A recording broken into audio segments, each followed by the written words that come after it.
It was a chilly Friday evening when the luxury hotel downtown glowed brighter than the rest of the city. Expensive cars lined up at the entrance, and men in tailored suits and women in elegant gowns stepped out, their laughter echoing across the marble steps. Inside, the grand ballroom shimmered with golden light, crystal chandeliers, and music that hummed softly in the background. The air smelled of perfume, champagne, and old money. For most people, this was a night of fine dining, connections, and polite conversations. But for one man, it was just another long shift. Daniel stood near the catering station, adjusting the collar of his white shirt. His hands were rough from years of hard work, but his eyes carried a warmth that even exhaustion couldn't hide. He was a single dad, trying to hold things together for his little girl at home. Tonight wasn't about dreams or success, it was simply about getting through the night, earning enough to pay another hospital bill, another month of school, another meal on the table. He took a quiet breath and smiled as one of the other staff members passed by. "You okay, Dan?" the young waiter asked. "Yeah," Daniel replied softly, lifting a tray of appetizers. "Just another night. Let's make it through." The waiter nodded and hurried away. Daniel turned toward the crowd, balancing the tray carefully as he walked through the clusters of guests. People laughed, glasses clinked, and a live jazz band filled the background. Every now and then, a polite guest would take something from his tray with a thank you. Others didn't even look at him. Daniel didn't mind. He'd learned long ago not to expect kindness from everyone. What mattered was doing his job with dignity. Near the center of the room stood the host of the evening, Mr. Klaus Reinhardt, a billionaire known for his real estate empire and sharper than necessary tongue. He was tall in his late 50s, with slicked back silver hair and an expression that rarely softened. People surrounded him, laughing at every word, though many didn't find him genuinely funny. It was the kind of laugh people used when they were trying to please power. Klaus held a glass of wine, gesturing dramatically as he spoke about business, politics, and art, as if every subject was his personal stage. He loved attention. He loved control. And above all, he loved feeling superior. Daniel approached the group carefully, offering hors d'oeuvres. One woman smiled politely and took one, thanking him quietly. Klaus, however, didn't even glance at him. Instead, he continued his story about his recent trip to Vienna, boasting about a meeting with a European royal. As Daniel turned to leave, Klaus suddenly noticed him and smirked. "Ah," he said loudly, enough for his circle to hear. "Even the waiters look serious tonight. My friend, you should smile more. You're serving millionaires." A few guests chuckled awkwardly. Daniel gave a small nod and said, "Yes, sir," trying to keep things light. But as he turned again, Klaus's tone shifted. Under his breath, though not quietly enough, he muttered something in German. It was short and cutting, a comment that roughly translated to, "These peasants think work makes them noble." Most people around him didn't understand the language. They just smiled, unsure what he'd said. But Klaus seemed pleased with himself, laughing softly and sipping his wine. Daniel froze. He had understood every word. His back stiffened slightly, though his face didn't show anger, only calm. Years ago, before his life had taken a turn, Daniel had lived in Germany. He'd studied there, worked there, even dreamed there. The language wasn't foreign to him. But right now he stayed silent. He didn't want to make a scene, not in front of his supervisors. Not tonight. Another waiter noticed the moment and whispered, "You good?" Daniel smiled faintly. "Yeah," he said, "I'm fine." But inside, a small ache formed, a familiar one. It wasn't the first time he'd been looked down on because of his uniform. People saw the white shirt and black vest and assumed things. They didn't see the man behind it, the father who read bedtime stories, the student who once dreamed of building bridges and designing cities. They just saw someone who served them. As the evening went on, Daniel moved between tables, keeping his focus. Every time he passed by Klaus, he could feel the man's eyes on him. Klaus had started to notice that the waiter seemed too composed, too confident for someone in his position. And for reasons even he didn't understand, it bothered him. At one point, Klaus called out, "Hey, waiter!" Daniel turned politely. "Yes, sir?" "Bring me another glass of the Riesling," Klaus said, waving his hand dismissively. "And hurry up, yeah?" Daniel nodded and went to the bar. Behind him, Klaus said something again in German, smirking to his companions. "I bet he doesn't even know what Riesling is." Laughter followed. When Daniel returned with the wine, he handed it carefully to Klaus and said quietly, "Here you go, sir. Riesling dry from the Mosel Valley, correct?" Klaus blinked. "Yes. Yes, that's right. Good choice," Daniel said simply and walked away. The small comment left Klaus slightly unsettled. He didn't like the feeling of being uncertain, of being corrected, or worse, being out of control. But Daniel hadn't said it rudely.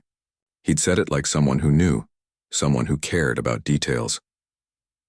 A few minutes later, Daniel stepped outside to the small staff corridor for a brief break. The noise of the party faded behind him. He leaned against the wall, exhaling. His back ached and his hands trembled slightly from the long hours. He took out his phone and looked at a photo, his daughter smiling, missing one front tooth, holding a tiny stuffed rabbit. Underneath the picture was a note she'd written in shaky handwriting. "You're my hero, Dad." He smiled softly. That photo was his strength. Every extra shift, every sleepless night, it was for her. Inside, the laughter grew louder. Klaus had started to drink more, his confidence expanding with every glass. He was the type who became crueler when he felt admired. He enjoyed pushing people's buttons, especially those who couldn't push back. Soon, Daniel's short break ended, and he went back into the ballroom. A new guest list was being prepared, and the host's table needed to be reset for the final course. Daniel joined the team, replacing plates, pouring water, and ensuring every detail was perfect. While doing so, Klaus noticed him again and decided to make him part of another conversation. "My friends," he said loudly, "you know what I love about these events? It reminds me how far we've come. From men who serve to men who lead. Evolution, right?" More awkward chuckles. Daniel, only a few feet away, heard every word but continued polishing a glass. Klaus then turned to him. "You agree, don't you, waiter? We all have our place, some to lead, some to follow." Daniel looked up briefly, eyes steady. "I believe everyone deserves respect, sir, no matter where they stand." The words were calm, not confrontational, but they carried quiet weight. Klaus frowned slightly, then forced a smile.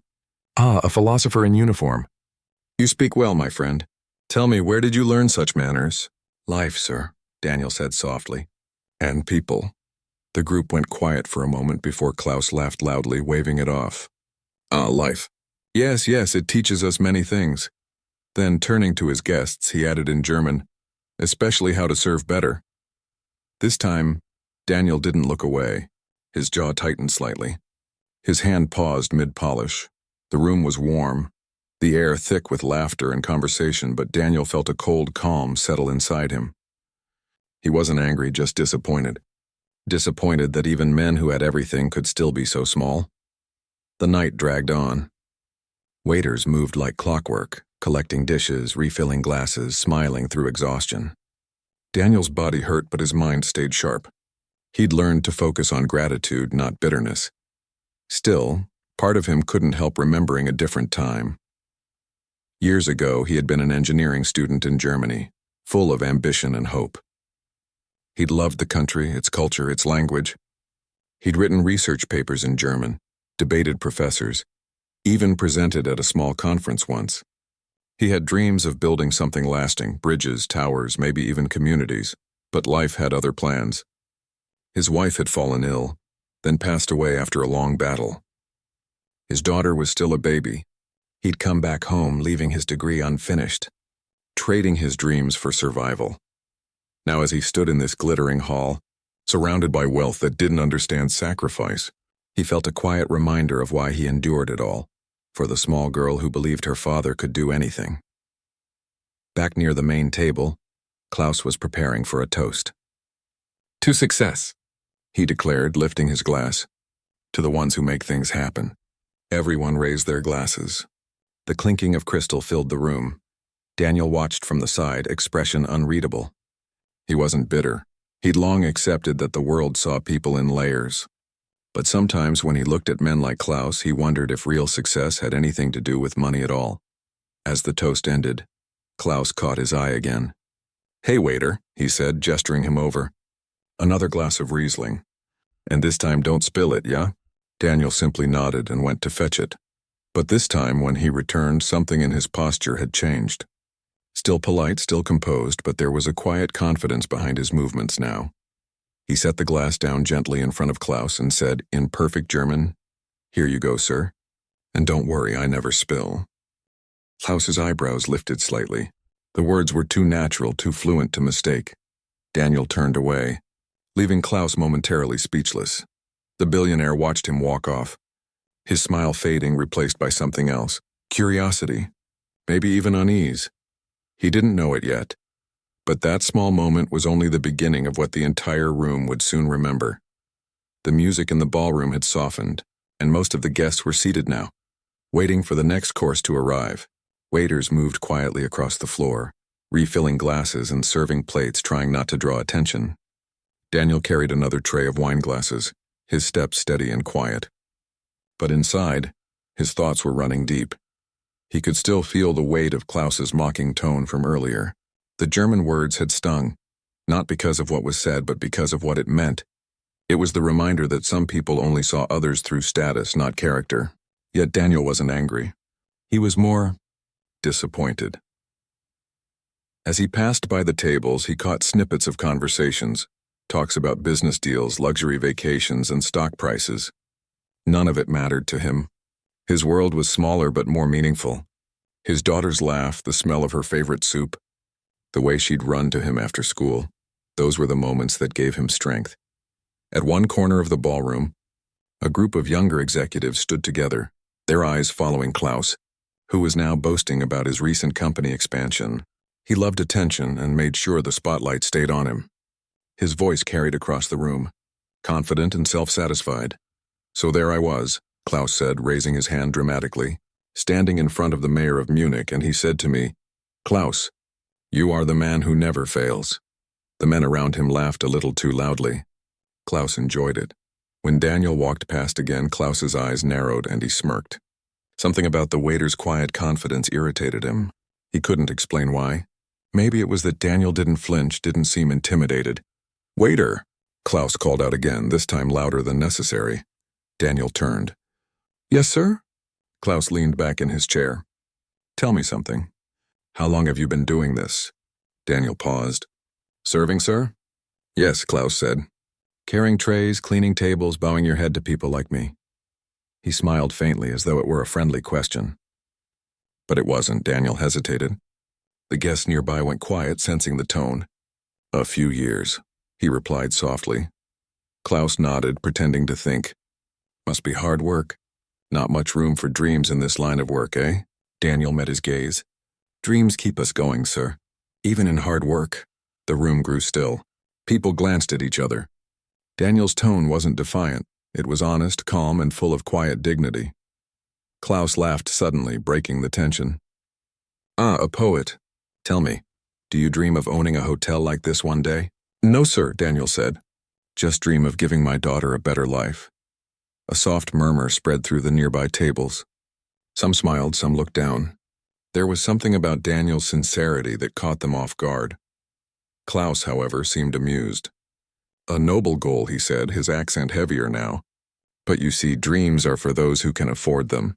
Daniel didn't reply. He simply gave a polite nod and walked away. But the moment lingered. People who'd overheard exchanged looks. There was something unsettling about Klaus's tone. Too sharp, too cruel for a night that was supposed to celebrate charity. A woman seated nearby leaned toward Klaus and whispered, "Maybe that was a bit harsh, don't you think?" Klaus waved his hand dismissively. "Nonsense. I'm just having fun. These people need thicker skin." Meanwhile, Daniel returned to the staff area to grab another tray. The young waiter from before whispered, "Man, he's really pushing you tonight." Daniel smiled tiredly. "It's okay. People like him don't know better." "You're handling it better than anyone I've seen," the waiter said. "I'd have lost my cool." Daniel shook his head. "You never win by shouting. Respect says more than anger ever will." As the evening went on, the tension slowly built. Klaus seemed determined to get another reaction out of Daniel. It was like he couldn't stand that the man refused to break. When the dessert course arrived, Daniel and a few others began serving slices of cake around the tables.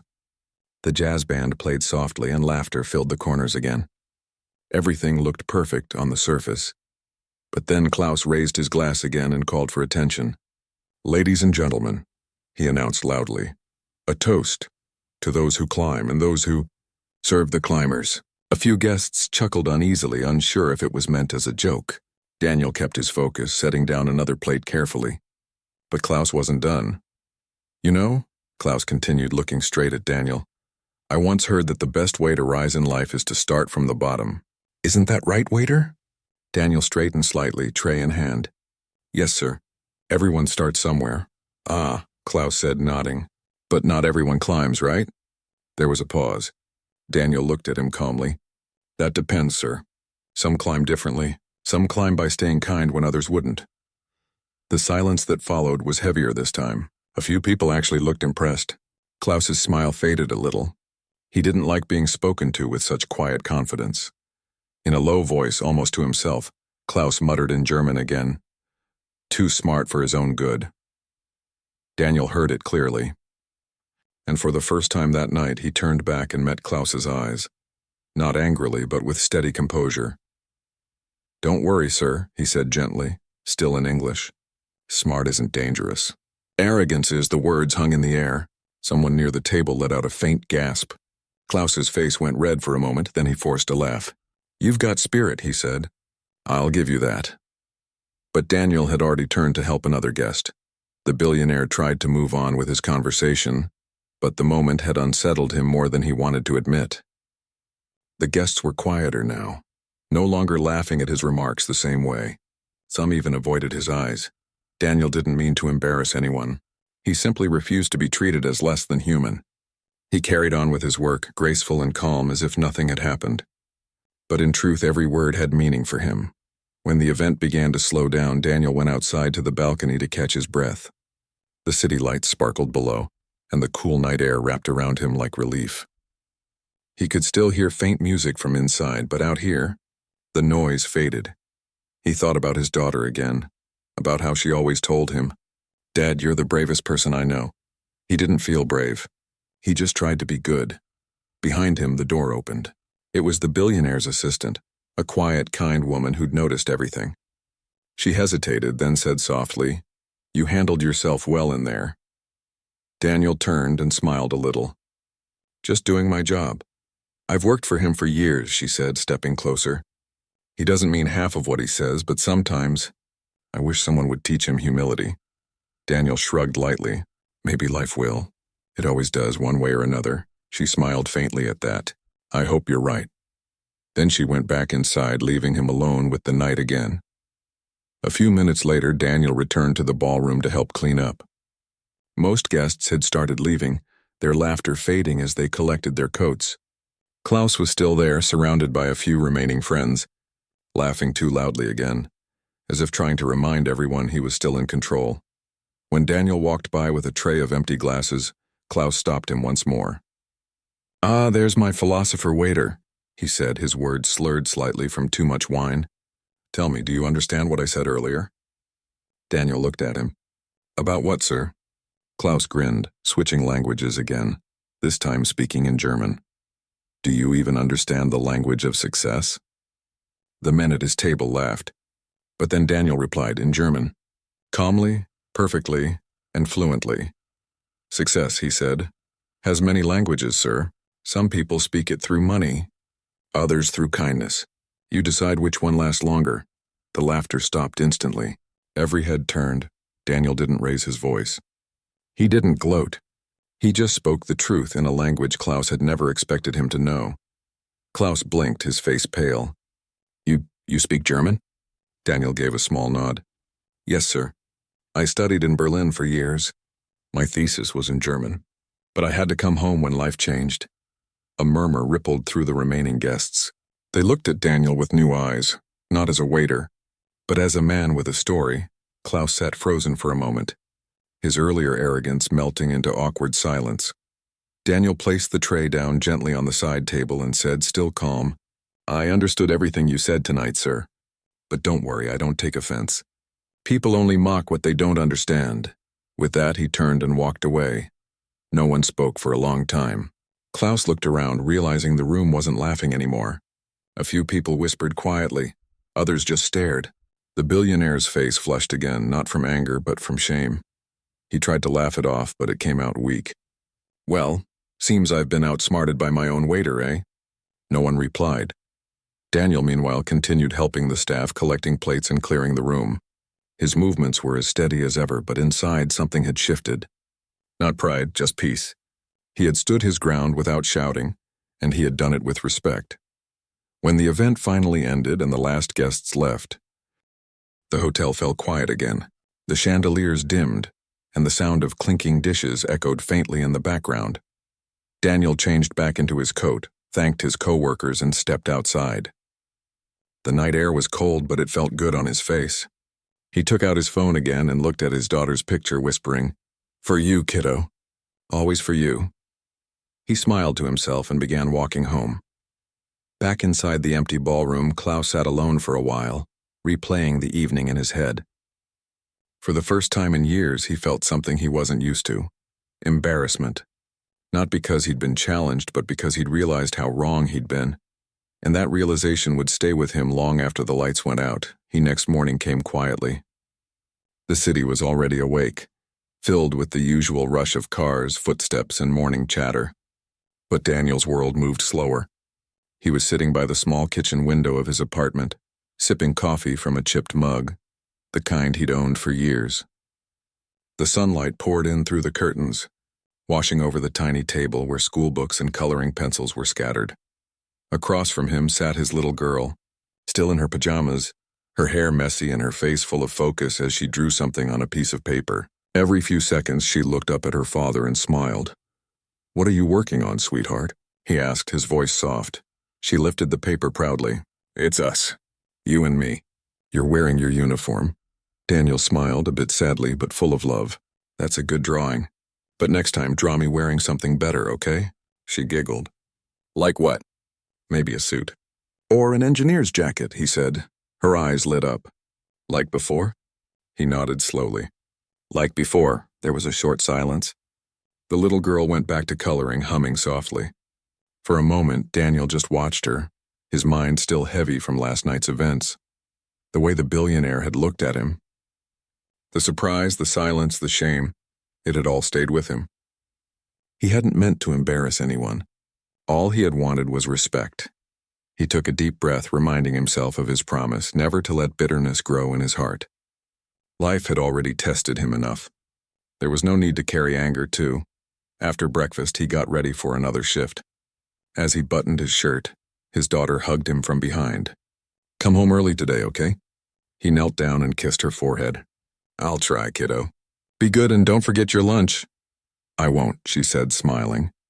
He walked her to the small school bus that stopped near their building. She waved at him from the window as it pulled away, and he waved back until it disappeared around the corner. Then he exhaled deeply and turned toward the bus stop that would take him to the hotel again. At the hotel, the morning was calmer. The grand ballroom looked different without the crowd, quiet, almost peaceful. Tables were being reset, carpets vacuumed, and the smell of coffee filled the air.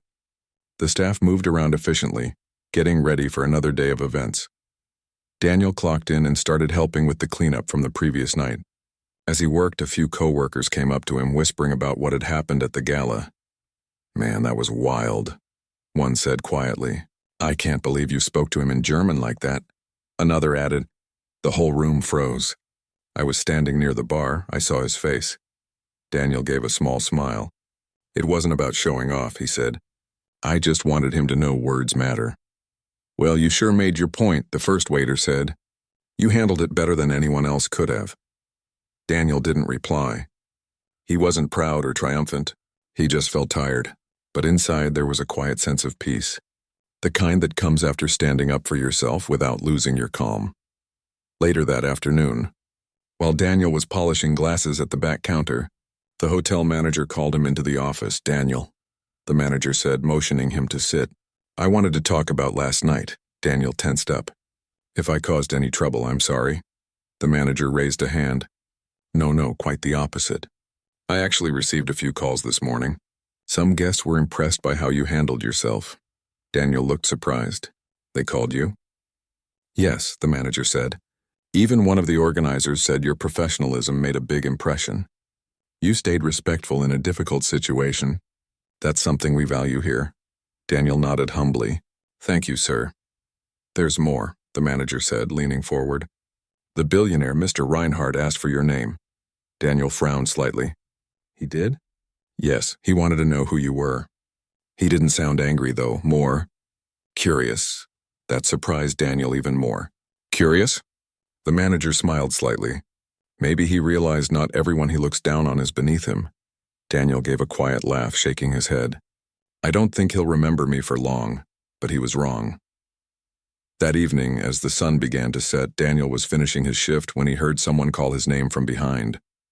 He turned and saw the billionaire's assistant, the same woman who'd spoken to him on the balcony the night before. She looked professional as always, holding a small envelope in her hand. Mr. Reinhardt asked me to give you this, she said gently. Daniel took the envelope, confused. What is it? She smiled faintly. Just read it. When she walked away, Daniel opened the envelope. Inside was a short handwritten note. To the man who reminded me what respect sounds like, I owe you a conversation. K.R. Daniel stared at it for a long moment. He wasn't sure what to think. The handwriting was neat, elegant, real. He folded the note carefully and put it in his pocket. The next morning, while he was setting up tables for a business breakfast, the assistant came again. He'd like to see you in the lounge after the event, she said softly. He insists it won't take long. Daniel hesitated. All right. By the time the event ended, Daniel was nervous but calm. He wiped his hands, fixed his collar, and walked toward the lounge area. The space was quiet and warm, with large windows overlooking the city. Klaus Reinhardt sat at a corner table, a cup of coffee in front of him. For the first time, he didn't look like the untouchable billionaire from last night. He looked tired, thoughtful. When he saw Daniel, he stood up. Ah, you came. Daniel nodded politely. You asked for me, sir. Yes, Klaus said, gesturing for him to sit. Please. Daniel hesitated but took the seat across from him. There was a short silence. Klaus cleared his throat, his usual confidence replaced by awkward humility. I wanted to apologize for last night, he began. I behaved poorly. Daniel looked at him quietly. You don't owe me anything, sir. Klaus shook his head. No, I do. You see, people laugh at my jokes because they want something from me. You didn't. You just stood there and made me realize I was wrong. Daniel smiled faintly. We all make mistakes, sir. Klaus sighed. Yes, but not everyone faces them with grace. You could have humiliated me and you didn't. You just spoke truth. He paused, then added, When you spoke German, I was shocked. You sounded like a professor. Daniel chuckled softly. I studied in Berlin for a few years, engineering, but I had to stop when my wife got sick. Life changed. Klaus looked down, suddenly quiet. I didn't know. I didn't expect you to, Daniel said gently. I'm not the same man I used to be, but I'm trying to rebuild. Klaus nodded slowly. You remind me of someone I used to know, my father. He started as a janitor, built his way up. I forgot that once. There was a pause. The room was filled with the soft sound of distant city noise, nothing else. Finally, Klaus leaned forward. If you ever want to get back into engineering, call this number. He slid a business card across the table. I know people. Good people. They'll listen if I recommend you. Daniel looked at the card but didn't touch it right away. You don't have to do that. I know, Klaus said quietly, but I want to. For the first time, Daniel saw something human in the man, something honest. A bit of guilt, a bit of gratitude. He picked up the card and nodded. Thank you, sir. I'll think about it. Klaus smiled slightly. You should. Talent like yours doesn't belong behind a tray forever. When Daniel stood to leave, Klaus said one more thing. You know, I thought speaking German made me smarter than others. But you made me realize that language doesn't mean intelligence, it's how you use it. Daniel smiled. Sometimes silence speaks louder than words, too. Klaus chuckled softly. You're right. As Daniel left the lounge, the assistant watched from the hallway, smiling quietly to herself. She had never seen her boss that humble before. That night, Daniel walked home slower than usual, the city lights reflecting off the wet pavement. He kept glancing at the business card in his hand, his mind full of thoughts. It wasn't about getting help from a rich man. It was about being seen for who he truly was. When he reached home, his daughter ran to him, hugging his legs. Dad, you're home early. He lifted her up and kissed her cheek. Yeah, I missed you. She noticed the card in his hand. What's that? Just maybe a chance, he said softly. She tilted her head. A chance for what? Daniel looked at her and smiled. For us to dream again? She smiled too, though she didn't understand fully. Later, after putting her to bed, Daniel sat by the window, thinking about the strange twist life had taken. He thought about how one night of humiliation had turned into a moment of respect, how a single act of calmness could change how someone saw the world. He looked at the business card again, tracing the letters W with his thumb. Maybe he'd call tomorrow, or maybe he'd wait, but for the first time in a long time he felt something he hadn't felt in years. Hope. Outside, the city lights shimmered and the wind carried the faint hum of life. Somewhere in the middle of all that noise and power, two men from different worlds had shared something real, a simple reminder that respect can change more than money ever could. And as Daniel turned off the light and lay beside his daughter, he whispered, "Maybe life's not done giving us surprises." She stirred sleepily and mumbled, "Good surprises, right?" Daniel smiled in the dark. "Yes, sweetheart. The best kind." The next morning, Daniel woke up with a sense of calm he hadn't felt in a long time. The sunlight streamed through the small window of his apartment, hitting the wooden floor and lighting up the small stack of books on the table. His daughter was already awake, sitting cross-legged on the floor and building a little tower out of colorful blocks.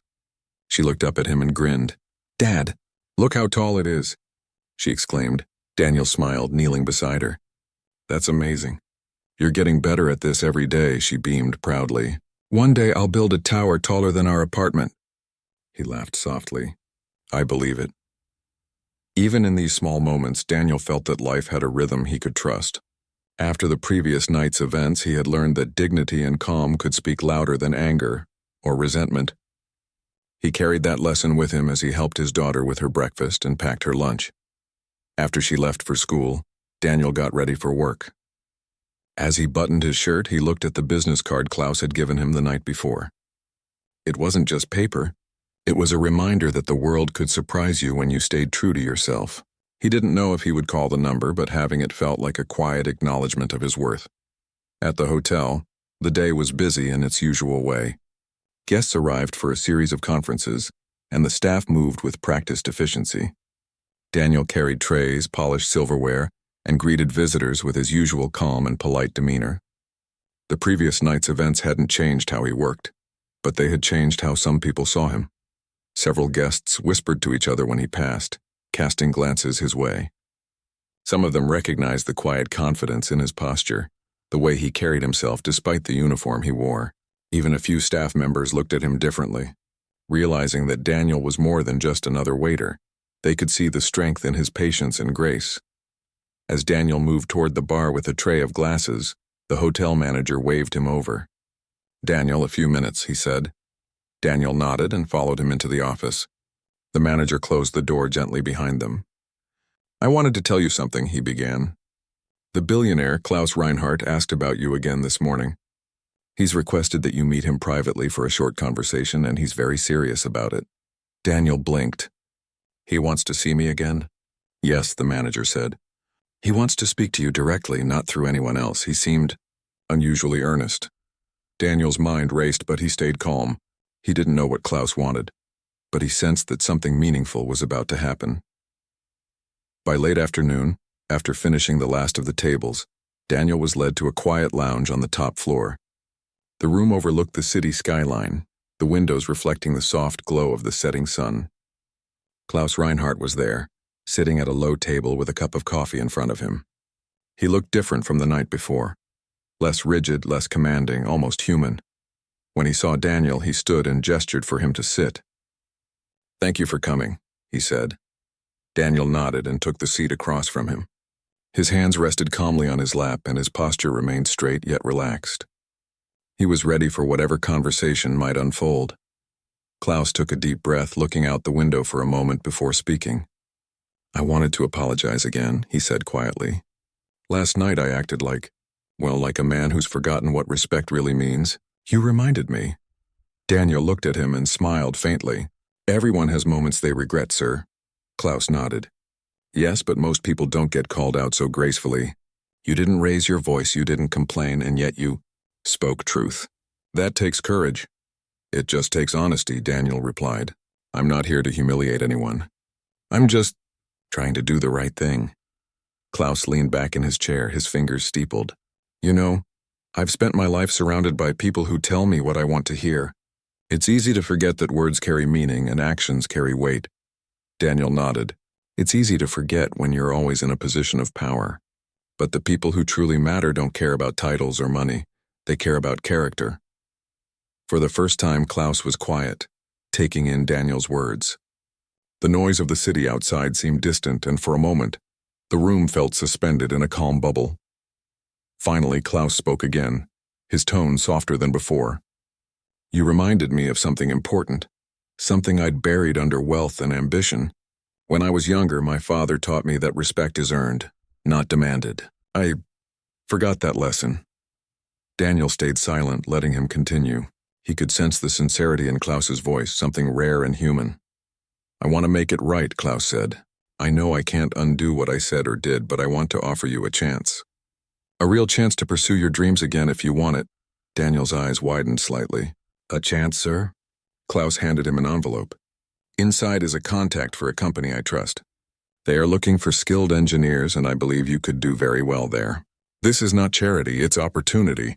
Something earned through talent and integrity. Daniel looked at the envelope but didn't open it immediately.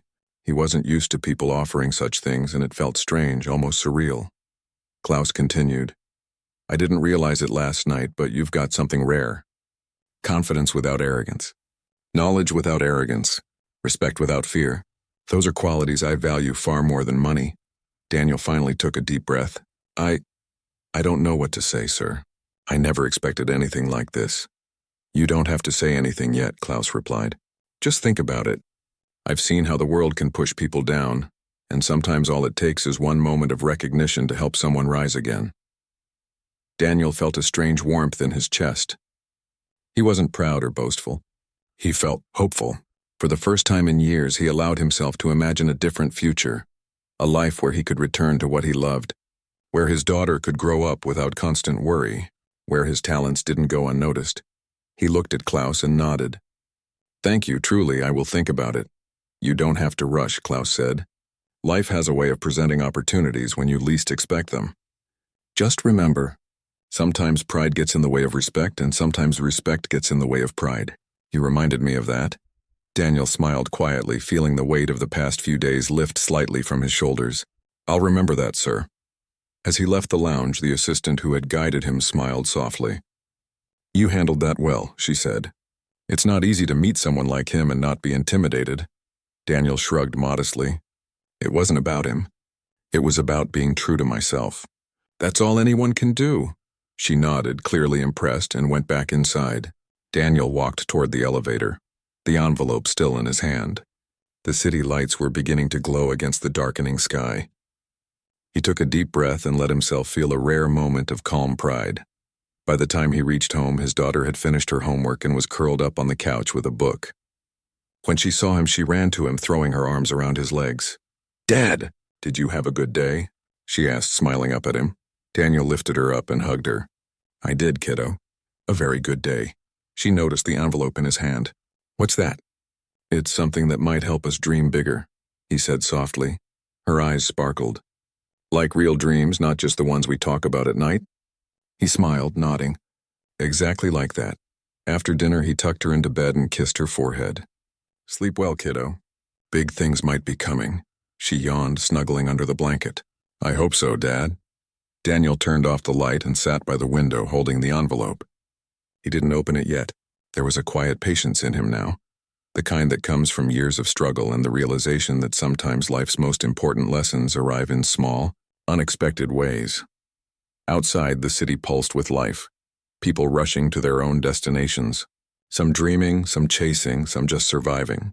Daniel thought about how strange and beautiful it was that a single conversation, a few honest words, could change the course of someone's life. He looked at the envelope again and whispered to himself, maybe it's finally our turn. For the first time in a long while, he allowed himself to imagine a future full of possibility, not just for him but for his daughter too. And in that quiet, still moment, he felt a sense of peace that had eluded him for years. The envelope sat on the table, untouched but full of promise. Daniel didn't need to rush. He knew that when the right moment came, he would open it and step into a new chapter of life. And for now, that hope was enough. If you won, the following morning felt different for Daniel. There was a quiet energy in the air, something he hadn't felt in years. It wasn't excitement or celebration. It was a steady, calm awareness that life could change, sometimes when you least expected it. After helping his daughter with breakfast and walking her to the school bus, he returned to his apartment and sat by the window with the envelope Klaus Reinhardt had given him. He hadn't opened it yet. The decision to do so felt heavier than he expected, not because of fear, but because it represented possibility, a chance to rebuild a life he had once imagined and then had to leave behind. He took a deep breath, carefully opened the envelope, and pulled out the papers inside. There was a letter neatly written, and a contact for a company seeking skilled engineers. The letter read simply, "We value integrity and talent above all. If you are interested, we would be honored to speak with you. Klaus Reinhardt." Daniel read the words twice, letting them sink in. It wasn't charity. It was recognition, a rare acknowledgement that someone had seen his skills and his character. He leaned back in his chair, thinking of how far he had come. The loss, the struggles, the long nights working jobs that didn't honor his talents, all of it had led to this moment. And now, for the first time in a long while, he allowed himself to feel hope. The next days were a flurry of careful preparation. Daniel researched the company, reviewed engineering projects he had worked on years ago, and practiced speaking confidently about his skills. His daughter noticed the change in his mood and asked questions, which he answered honestly without promising anything he couldn't deliver. "Dad, do you think it will work?" she asked one evening as he went over calculations at the small kitchen table. "I don't know, kiddo," he said gently, "but we'll try. And even if it doesn't work, I'll keep trying. Dreams are meant to be chased, not feared." She smiled, hugging him tightly. "Then I'll chase mine too." That simple exchange gave him more courage than he expected. Sometimes the smallest words carry the greatest weight. A week later, Daniel arrived at the company's office for his first meeting. The building was modern, glass walls reflecting the morning sun. He checked in at the reception and was guided to a conference room, where a small panel awaited him. Their expressions were professional but curious, and Daniel felt a familiar nervousness, but it was tempered with confidence.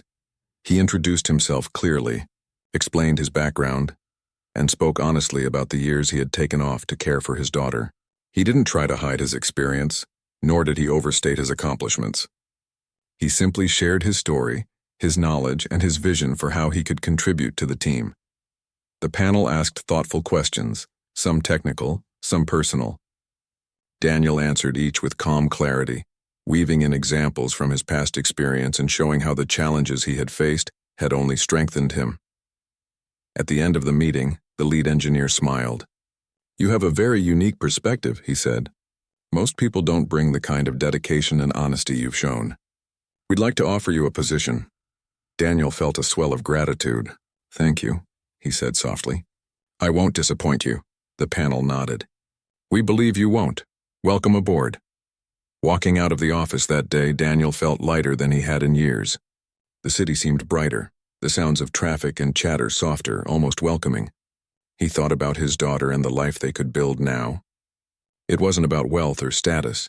It was about opportunity, growth, and stability. When he returned home that evening, his daughter ran to him with a big hug. "Dad, you got the job." "I did," he said, lifting her up. "And it's a start for us. A real start." She jumped up and down excitedly. "We did it." "We really did it." "Yes," Daniel said, holding her close. "We did." The days that followed were a balance of adjusting to his new role while still caring for his daughter. The transition wasn't easy. Long hours, new responsibilities, and the challenge of re-entering the professional world after years away were daunting. But Daniel's determination never wavered. He found joy in the small victories, completing a challenging project, seeing his ideas implemented, or earning the respect of his colleagues. Even Klaus Reinhardt checked in occasionally, more out of genuine interest than authority. Each time, Daniel's confidence had grown and each meeting was less intimidating. He realized that the man who had mocked him months ago had also changed, learning from their first encounter that respect and humility mattered more than appearances or wealth. One afternoon, Daniel received a message from Klaus requesting a meeting. He was curious but not nervous this time. When he arrived at the hotel lounge, Klaus greeted him warmly. There was a genuine smile on his face, the arrogance from before softened by understanding. "You've done very well," Klaus said. "I've been following your progress and I must say I'm impressed. You haven't just accepted the opportunity, you've made the most of it." Daniel nodded. "Thank you, sir. I've had to adapt, but it's been worth it." Klaus leaned back. "You reminded me that true talent isn't about where you start. It's about character, perseverance, and honesty. I was wrong to mock you. You've shown me something I needed to learn again." Daniel smiled. "Sometimes people need reminders, sir." "Even billionaires," Klaus chuckled. "Yes, even billionaires." They spoke for a while about projects, goals, and ideas for the future. It was the first time Daniel realized that someone who had once seemed untouchable could be human, capable of learning, changing, and appreciating others. Back at home, Daniel shared the meeting with his daughter. "He said some nice things," he told her, "and it reminded me that respect goes both ways. People see the effort you put in even if they don't notice right away." His daughter nodded, her eyes wide. "Just like you taught me." "Yes, just like that," Daniel said. That evening, Daniel reflected on everything that had happened, the mocking words, the quiet composure, the opportunities, and the growth. Life had tested him, but it had also rewarded him in ways he hadn't expected. Not with wealth, but with recognition, hope, and the chance to dream again. He realized that one evening of courage, one moment of calm dignity, could ripple through life in ways he had never imagined. Respect, he thought, isn't demanded. It's earned through actions, integrity, and kindness. Weeks passed, and Daniel settled fully into his role at the company. He worked late when necessary, but always returned home to his daughter, ensuring she felt loved and secure. She continued to thrive, inspired by her father's perseverance, seeing firsthand what it meant to never give up. Occasionally, Klaus Reinhardt would check in, sometimes to offer advice, sometimes simply to see how Daniel was doing. Over time, a mutual respect developed, a bond built on shared experience and understanding. Klaus no longer saw Daniel as a waiter. He saw a skilled, thoughtful man who had overcome life's challenges with grace. One evening, after a long day of work, Daniel and his daughter walked through the park near their home. The air was crisp, the sky painted with the soft colors of sunset. She held his hand, skipping along with light steps while he carried a quiet sense of gratitude. "Dad," she said suddenly, "do you think people always notice when someone's brave?" Daniel thought for a moment. "Not always," he replied. "But that doesn't mean bravery isn't there. Sometimes the bravest people don't need anyone to see them. They just do what's right anyway." She nodded, thinking carefully. "Like you." He smiled and squeezed her hand. "Exactly like that." They sat on a bench watching the sky darken. Daniel felt the weight of the past years lift further. He realized that life's struggles, though difficult, had prepared him for this moment. And the lessons he had learned, the value of patience, dignity, and integrity, would guide him and his daughter for years to come. That night, after tucking his daughter into bed, Daniel sat by the window again, reflecting. The journey from mockery to respect, from struggle to opportunity, had been unexpected. But it had taught him a crucial truth. Life rewards those who face challenges with honesty and courage. He looked at the city lights, thinking about the people he had encountered along the way. Those who had doubted him, those who had supported him, and even Klaus Reinhardt, who had taught him a lesson in humility. Daniel knew that life was far from easy, but he also knew that moments of truth, small acts of dignity, and genuine kindness could change everything. He felt hope in a way he hadn't for years. For the first time in a long time, he allowed himself to imagine a future filled with possibility, a future where his daughter could grow up, knowing that integrity mattered more than wealth, and courage more than status. He whispered softly, "We did it, kiddo. We really did it." And somewhere in the quiet of that night, Daniel knew that their lives had changed forever, not because of money, or chance, or luck, but because of truth, respect, and the courage to remain kind even when others doubted him. If you won,